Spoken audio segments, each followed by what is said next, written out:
Bayangkan sebuah kapsul waktu, bukan untuk dikubur untuk generasi mendatang, tapi yang membawa kita kembali ke awal mula manusia. Bayangkan nenek moyang kita, hidup berpindah-pindah, selalu mencari makanan dan tempat berlindung. Hidup adalah perjuangan sehari-hari untuk bertahan hidup melawan alam dan binatang buas. Manusia purba ini sangatlah cerdik. Mereka menciptakan alat berburu, seperti tongkat runcing dan kapak tangan, yang terbuat dari batu.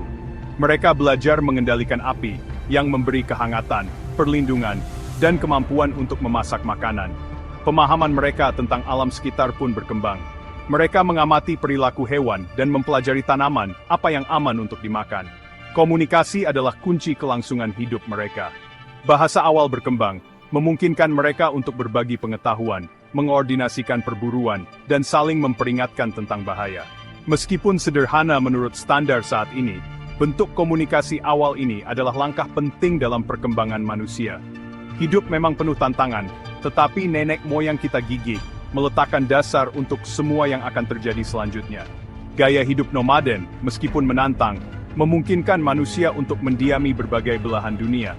Saat mereka bermigrasi, mereka beradaptasi dengan lingkungan dan iklim yang berbeda, menunjukkan ketahanan dan kemampuan beradaptasi mereka. Periode ini, meskipun primitif, merupakan babak penting dalam kisah besar keberadaan Neh. Peralihan dari gaya hidup nomaden ke menetap menandai titik balik dalam sejarah manusia. Sekitar 10.000 tahun yang lalu, sesuatu yang luar biasa terjadi. Manusia mulai membudidayakan tanaman dan memelihara hewan. Ini menandai awal revolusi pertanian. Pergeseran ke pertanian ini bukan sekadar perubahan dalam cara manusia mencari makanan. Itu adalah transformasi besar yang membentuk kembali masyarakat mereka. Dengan persediaan makanan yang lebih dapat diandalkan, orang tidak perlu lagi terus-menerus berpindah-pindah. Mereka mulai menetap di satu tempat, membangun rumah dan desa permanen. Stabilitas baru ini menyebabkan pertumbuhan populasi dan munculnya komunitas yang lebih besar. Produksi makanan yang surplus juga berarti bahwa tidak semua orang harus terlibat dalam pertanian. Hal ini memungkinkan spesialisasi tenaga kerja, dengan beberapa individu mendedikasikan waktu mereka untuk kerajinan, tembikar, atau bentuk-bentuk awal pemerintahan. Revolusi pertanian bukannya tanpa tantangan. Hal itu menuntut kerja keras dan membawa penyakit baru yang menyebar melalui kontak dekat dengan hewan. Namun, itu meletakkan dasar bagi kebangkitan peradaban dan masyarakat kompleks tempat kita hidup saat ini. Dengan pertanian sebagai fondasinya, peradaban manusia mulai berkembang. Dari lembah subur Mesopotamia hingga tepi Sungai Nil, kerajaan-kerajaan besar muncul. Peradaban ini mengembangkan sistem penulisan, matematika, astronomi, dan pemerintahan yang canggih. Di Mesir kuno, piramida dan kuil yang monumental berdiri sebagai bukti kecakapan arsitektur dan keterampilan organisasi mereka. Penemuan roda dan layar merevolusi transportasi, menghubungkan manusia dan barang melintasi jarak yang sangat jauh. Perkembangan sistem penulisan, seperti aksara paku dan hieroglif, memungkinkan pencatatan sejarah, hukum dan cerita, membuka jalan bagi transfer pengetahuan lintas generasi. Studi tentang bintang-bintang mengarah pada pengembangan kalender, yang membantu pertanian dan navigasi. Era ini menyaksikan perkembangan seni, filsafat, dan penyelidikan ilmiah yang luar biasa. Para pemikir seperti Socrates, Plato, dan Aristoteles nantang kebijaksanaan konvensional, dan meletakkan dasar bagi filsafat barat. Dari tembok besar Cina hingga Kolosium Romawi, peradaban kuno ini meninggalkan jejak yang tak terhapuskan di dunia, membentuk jalannya sejarah manusia. Munculnya Renaissance di Eropa menandai periode minat baru dalam seni klasik, sastra, dan filsafat setelah abad pertengahan.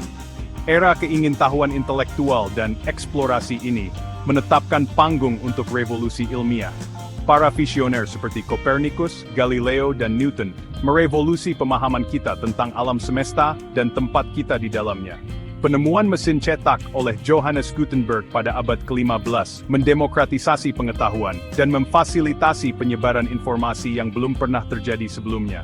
Buku, yang dulunya merupakan kemewahan yang disediakan untuk kaum elit, menjadi lebih mudah diakses, yang mengarah pada peningkatan literasi dan wacana intelektual yang lebih luas. Abad ke-18 mengantarkan revolusi industri, periode kemajuan teknologi yang belum pernah terjadi sebelumnya.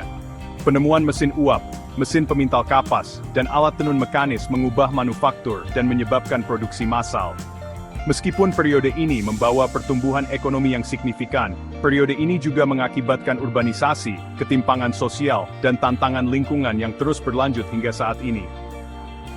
Abad ke-20 menyaksikan kemajuan luar biasa dalam sains, kedokteran, dan teknologi. Dari penemuan penisilin hingga pengembangan internet, kecerdikan manusia melonjak ke tingkat yang baru. Namun, era ini juga menyaksikan umat manusia bergulat dengan konflik global, degradasi lingkungan, dan ancaman perang nuklir yang selalu ada. Saat kita menavigasi abad ke-21, kita menghadapi serangkaian tantangan unik. Perubahan iklim, penipisan sumber daya, dan kemajuan teknologi yang pesat menuntut solusi inovatif dan kerjasama global. Perjalanan umat manusia adalah bukti kemampuan beradaptasi, ketahanan, dan kapasitas kita untuk berinovasi. Saat kita menghadapi masa depan, kita membawa serta pelajaran dari masa lalu, menginspirasi kita untuk berjuang demi dunia yang lebih berkelanjutan dan adil.